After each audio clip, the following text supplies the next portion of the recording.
դուրս եկել եւ նրանք ասացին, որ 30 քաղաքացիներ շարունակում են այս խնդիրը ունենալ։ Դուք ինչպես եք պատրաստվում աջակցել լուծել այս խնդիրը։ Տեսեք, աջակցության այստեղ այդքան հարց չկա, ինչքան անցած տարի մոտ տենց երկու խոշոր սխեմաներ ենք բացահայտել եւ դա է պատճառը, որ կեղծ վին կոդերով մեքենաները պարզ է պետք է համապատասխան արգրավումներ արվեն ու պահպանվեն տարածքներում։ Հիմա այդ մեքենաները շատ անվտանգ կերպով պահպանվում են մեր Գյումրու մաքսային տարածքում եւ համապատասխան հաղորդում է գնացել մեր կողմից ու քրեական գործ է ընթանում այդ ուղղություններով։ Դրա համար իմ կարծիքով արդեն ճիշտ կլինի համապատասխան մարմիններին հարցը հնչեցնեք, թե քննությունները ինչ փուլում են գտնվում։ Այսինքն մենք բացահայտել ենք սխեմաները, համապատասխան օրենքին համաձայն գործել ենք, պահպանում ենք այդ մեքենաները անվտանգ տարածքներում եւ սպասում ենք տեսնենք թե ինչ քննություն կլինի եւ ինչ արդյունքներ կլինեն դրա արդյունքում։ Նաև հարկադուների հետ կապված կան խոշոր հարկադուներ, որոնք առայցպա հրաժարվում են, ինչ այլ ճանապարհներով խուսափում են հարկեր վճարելուց, ՊԵԿ-ը ինչպես է աշխատում նրանց հետ։ Տեսեք, նախ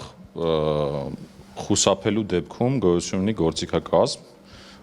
մենք գործում ենք ռիսկերի հիման վրա եւ չկան տենց անատական դեպքեր, որոնք մեր ուշադրության կենտրոնում հայտնվելուց կարող ենք օրինակ խուսափել մեզնից։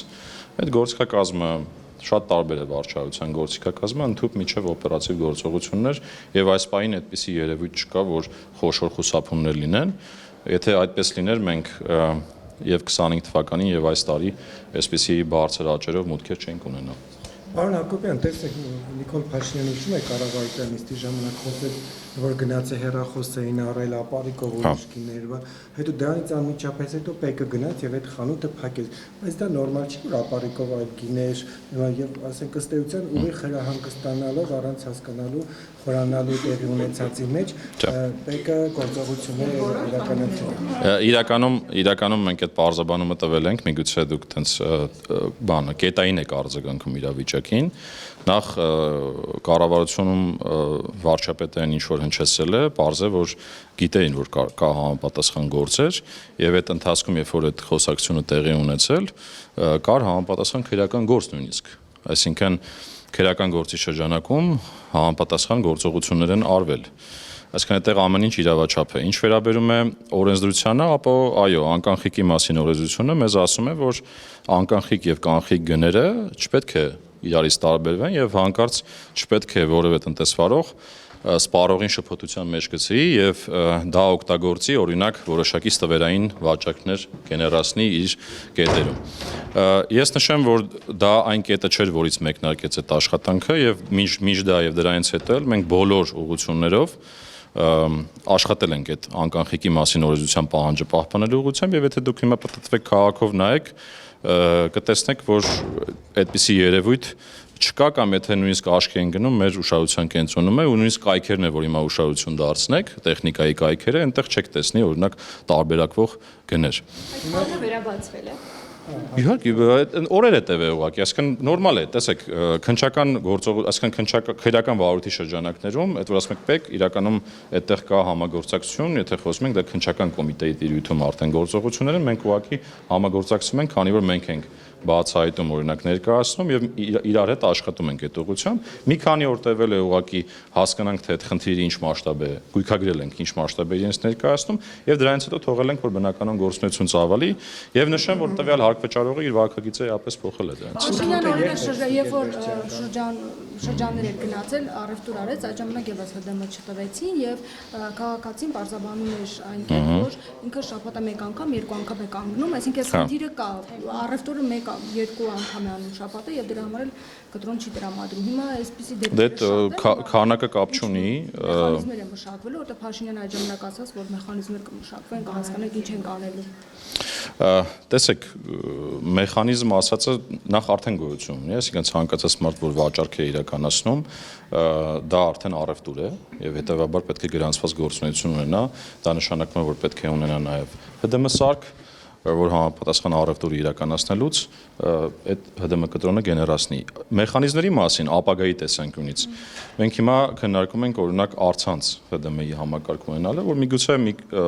ապագա տարիներին մենք ունենանք մի համակարգ, որը հնարավորություն կտա ավելի པարզ ձևով գեներացնել ԵԹԴՄ կտրոնը, օրինակ, հեռախոսում համապատասխան ծրագիր ունենալու միջոցով եւ իր վաճառքը կապ չունի ինչ հաճախականությամբ է նա իրականացնում կազմակերպի։ Ինչ որ հարց ունեք դուք։ Ուրեմն ուզում եի ճշտել խոշոր սեփականատերերի, դե քանի որ Հայաստանում օլիգարխներ չկար, հիշեցի Նիկոլ Փաշինյանի ասածը,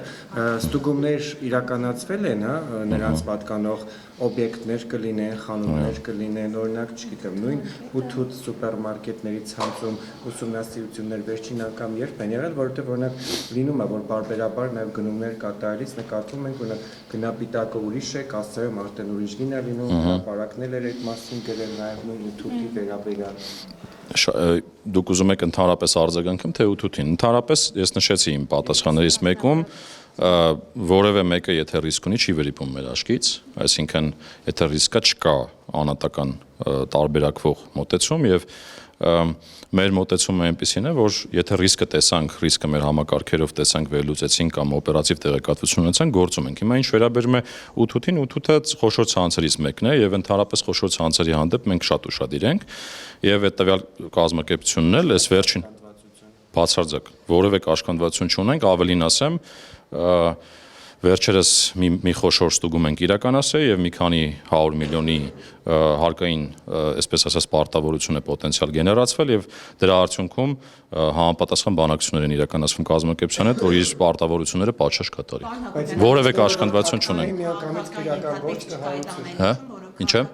Չկա այդ ամեն ինչում ստուգումները, որովհետև մենք տեսանք անմիջապես Սամվել Կարապետյանի հայտարարությունից հետո Պեկը նրա բոլոր բիզնեսները սկսեց ստուգել եւ ինչ որ բաներ փորձեց։ Այդպեսի բան չի եղել։ Հիմա օրինակ Տաշի գրուպի հետ կապված դուք ինչ ստուգումներ եք իրականացնում։ Տեսեք, էլի նորից դուք բարբերաբար ինձ տանում եք այն դաշտ, որ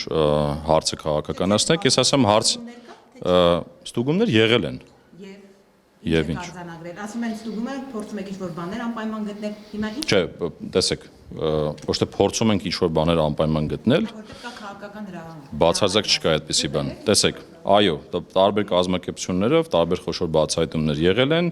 եւ նախկինում են եղել, եւ այս անցած տարվա ընթացքում են եղել, եւ կարող է շարունակել լինեն, եթե համապատասխան ռիսկերը տեսնենք։ Ես դրա համար եմ ասում, մեր մոտ որևէ կազմակերպության նկատմամբ վերահսկողություն անելու կաշկանդվածության գոյություն չունի։ Այդ թվում եւ Տաշիր հոլդինգի ուղղությամբ կամ այդ կազմակերպությունների, որոնք որ այդ կազմում են։